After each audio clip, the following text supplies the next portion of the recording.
kita mulai ibadah hari ini, mari kita menyanyikan lagu Saya Bergirang.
Adik-adik, sebelum kita melanjutkan ibadah hari ini, mari kita berdoa. Tuhan Yesus, terima kasih Tuhan, Kau telah melindungi kami dari tadi malam kami tidur Tuhan, hingga sampai saat ini. Tuhan Yesus, sebentar lagi kami akan melanjutkan ibadah ini Tuhan, berkati dari awal, pertengahan, hingga akhirnya. Terima kasih Tuhan, di dalam nama Tuhan Yesus kami berdoa dan mengucap syukur, haleluya, amin. Adik-adik, kita akan masuk ke dalam firman Tuhan. Untuk itu, mari kita menyanyikan lagu Firman Tuhan Ku Dengar.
Selamat pagi adik-adik. Sudah siap mendengarkan firman Tuhan? Coba lihat Kak Agustin. Oh ya, kayaknya semuanya adik-adik di sini sudah siap mendengarkan cerita hari ini. Tapi sebelumnya kita mau berdoa dulu. Kita mau minta pimpinan Tuhan. Kita mau berdoa. Ikutin Kak Agustin ya. Tuhan Yesus, terima kasih untuk kasih-Mu pada kami anak-anak-Mu.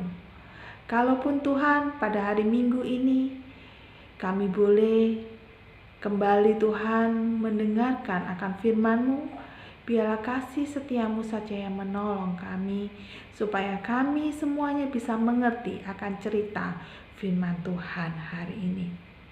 Terima kasih Tuhan, jamah hati kami, buka telinga kami Kami siap mendengarkan akan firman-Mu. Amin. Adik-adik, masih ingat saat ini kita sudah menanti di minggu-minggu penderitaan Tuhan Yesus. Kita sudah memasuki minggu ketiga Prapaskah, di mana kita tahu bahwa inilah saat-saat di mana Tuhan Yesus bergumul, Tuhan Yesus merasa ketakutan. Tapi sebelumnya kita mau membaca firman Tuhan dulu di dalam Lukas pasal 22. Lukas 22 ayat 39 sampai ayat 53. Kak Agustin bacakan. Sudah semua ya? Oke. Di Taman Getsemane. Lalu pergilah Yesus keluar kota dan sebagaimana biasa ia menuju Bukit Zaitun. Murid-muridnya juga mengikuti dia. Setelah tiba di tempat itu ia berkata kepada mereka, "Berdoalah supaya kamu jangan jatuh ke dalam percobaan." Kemudian ia menjauhkan diri dari mereka kira-kira selempar batu jaraknya. Lalu ia berlutut dan berdoa, katanya, "Ya Bapa, jikalau Engkau mau, ambillah cawan ini daripadaku. Tetapi bukanlah kehendakku, melainkan kehendak-Mu lah yang terjadi." Maka seorang malaikat dari langit menampakkan diri kepadanya untuk memberi kekuatan kepadanya. Ia sangat ketakutan dan makin bersungguh-sungguh di dalam doa. Peluhnya menjadi seperti titik-titik darah yang bertetesan di tanah. Lalu ia bangkit dari doanya dan kembali kepada murid-muridnya, tetapi ia mendapati mereka sedang tidur karena duka cita. Katanya kepada mereka, "Mengapa kamu tidur? Bangunlah dan berdoalah supaya kamu jangan jatuh ke dalam percobaan." Waktu Yesus berbicara, datanglah serombongan orang, sedang muridnya yang bernama Yudas, seorang dari ke-12 murid itu, berjalan ke depan mereka. Yudas mendekati Yesus untuk menciumnya. Lalu kata Yesus kepadanya, "Hei Yudas, engkau menyerahkan anak manusia dengan ciuman." Ketika mereka yang bersama-sama dengan Yesus melihat apa yang akan terjadi, berkata mereka, "Tuhan, mestikah kami menyerang mereka dengan pedang?" Dan seorang dari mereka menyerang hamba imam besar sehingga putus telinga kanannya. Tapi Yesus berkata, "Sudahlah." Lalu ia menjamah telinga orang itu dan menyembuhkannya. Maka Yesus berkata kepada imam-imam, kepala pengawal bait Allah serta tua-tua yang datang untuk menangkap dia, katanya, "Sangkamu aku ini penyamun? Maka kamu datang lengkap dengan pedang dan pentung. Padahal tiap-tiap hari aku ada di tengah-tengah kamu di dalam bait Allah, dan kamu tidak menangkap aku. Tetapi inilah saat kamu, dan inilah kuasa kegelapan itu." Amin. Adik-adik, cerita hari ini kita memasuki bagaimana penderitaan Tuhan Yesus. Adik-adik, kita tahu bahwa pada saat itu Tuhan Yesus mengajak beberapa muridnya untuk dia pergi ke Bukit Zaitun untuk mengajak murid-muridnya berdoa. Tuhan berkata, "Berdoalah, berdoalah." Dan Tuhan Yesus setelah mengatakan seperti itu, Tuhan Yesus pergi agak jauh dari murid-muridnya dan dia berlutut dan dia berdoa. Apa yang terjadi, adik-adik? Kalau adik-adik lihat di sini, Tuhan berdoa. Tuhan berkata, "Tuhan, jika Engkau mau, ambillah cawan ini dari kepadaku. Tapi bukan kehendakku, melainkan kehendak-Mu yang terjadi." Apa maksudnya, adik-adik? Cawan itu adalah penderitaan.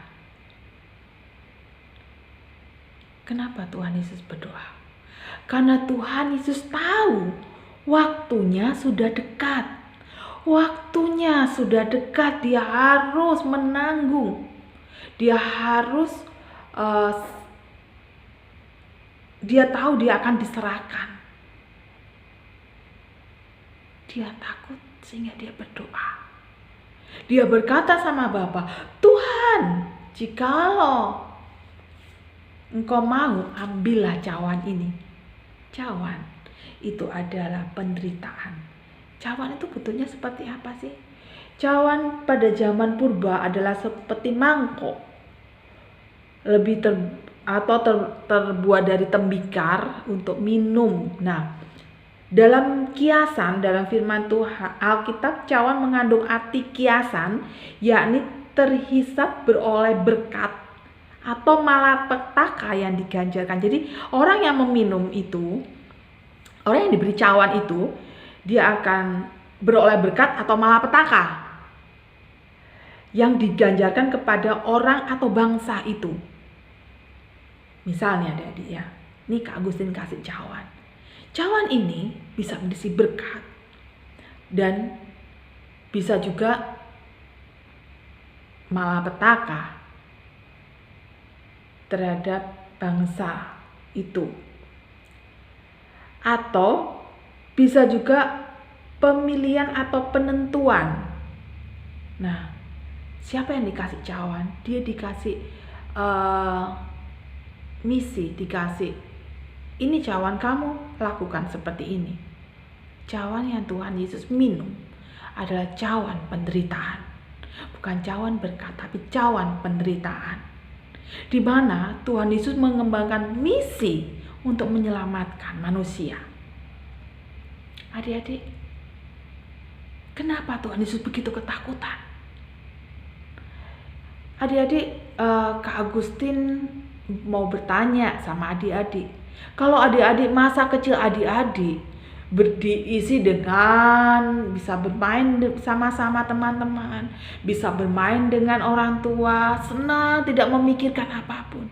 Tapi adik-adik, usia 12 tahun Tuhan Yesus, dia sudah tahu bahwa dia sudah tahu misinya, dia dilahirkan itu adalah akan disiksa, akan mati di kayu salib. Dan hari itu telah tiba. Bayangkan betapa takutnya Tuhan Yesus. Sampai dia mengatakan, Tuhan, ambillah cawan ini. Ini menambahkan suatu ketakutan Tuhan Yesus. Karena hari itu sudah datang. Hari ini, penderitaan itu datang. Penderitaan akan dimulai.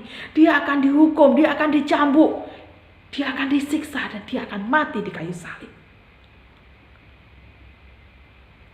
Bayangkan ya adik-adik, kalau kita mulai dari kecil kita sudah tahu, oh aku datang di dunia ini untuk memikul dosa manusia, aku akan mati. Sehingga pada saat hari itu tiba, dia begitu ketakutan. Dia ketakutan sekali sehingga dikatakan bahwa keringatnya Tuhan Yesus nampak seperti darah. Tampak seperti darah yang bertetesan. Waktu itu Kak Agustin pernah dengar bahwa orang yang sangat ketakutan, pembuluh darah ini bisa pecah. Ketakutannya amat sangat. Pembuluh darah bisa pecah, dan yang terjadi yaitu keringat keluar seperti darah. Adik-adik, pergumulan Tuhan Yesus tidak berhenti. Pergumulan Tuhan Yesus tidak berhenti di situ. Dia tetap setia. Dia tetap taat. Dia tidak meninggalkan tugasnya. Kita bisa lihat di ayat selanjutnya, di pasal 47, di ayat 47. Pada saat Tuhan Yesus melihat murid-muridnya sedang tidur, dia berusaha membangunkannya, dan tidak lama kemudian datanglah salah satu murid Tuhan Yesus yang bernama siapa? Yudas. Dia mencium Tuhan Yesus. Dan para pengawal serdadu itu tahu, nih orang yang dicium sama Yudas itulah Yesus. Dia mengkhianati Tuhan Yesus. Tidak lama setelah itu, dia tahu pergumulannya sangat berat, tapi dia tidak lari. Dia diam dan mau menyerahkan diri. Dia mau menyerahkan diri.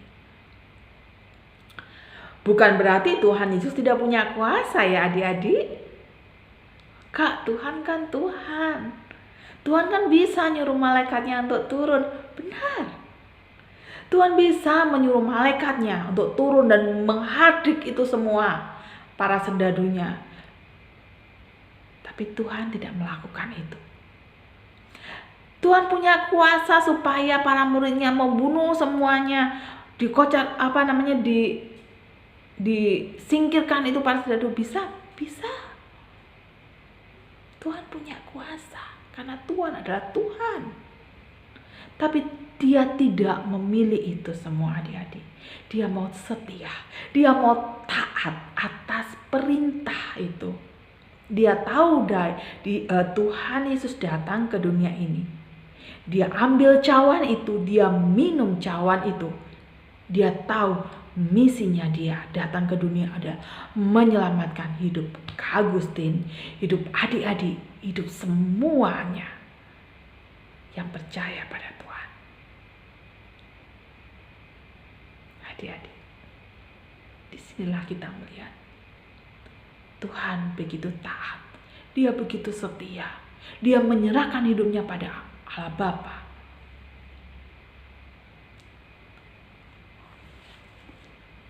Misi Tuhan menyelamatkan dunia. Misi dia, tugas Tuhan Yesus memikul dosa kita, memikul, dicambuk, disiksa, disalib. Itu tidak mudah. Pergumulan dia begitu susahnya. Ketakutan dia pasti, karena Tuhan Yesus juga manusia. Dia juga merasa takut, apalagi dia sudah tahu.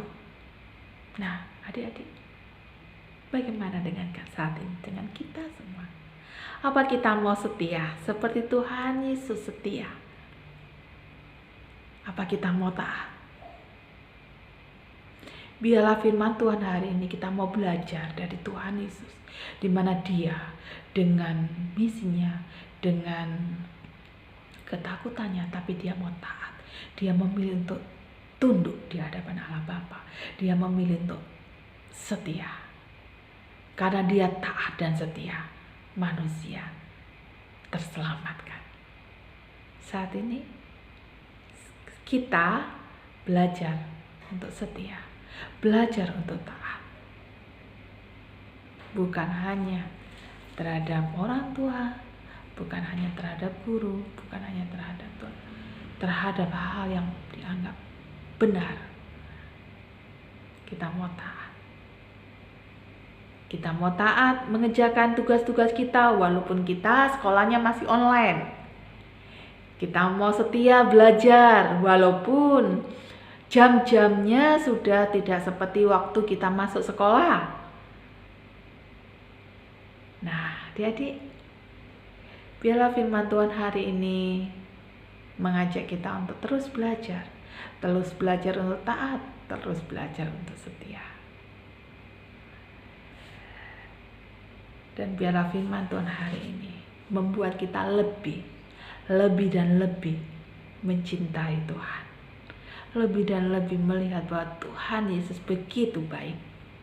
Karena dia taat, karena dia setia, kita selamat. Amin. Mari kita berdoa. Tuhan Yesus, terima kasih.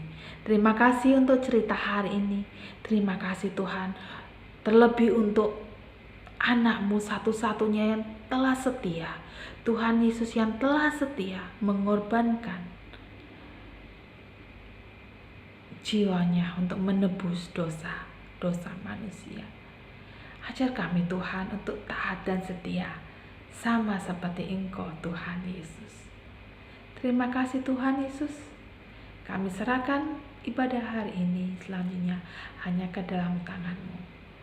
Dalam nama Tuhan Yesus kami mengucap syukur dan berdoa. Amin. Selamat hari Minggu. Tuhan Yesus memberkati. Tetap setia dan tetap taat ya adik-adik. Bye. Adik-adik, kita telah mendengarkan firman Tuhan. Untuk lagu penutup kita hari ini, mari kita menyanyikan lagu TAAT Taat.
Sebelum kita mengakhiri ibadah hari ini, mari kita berdoa.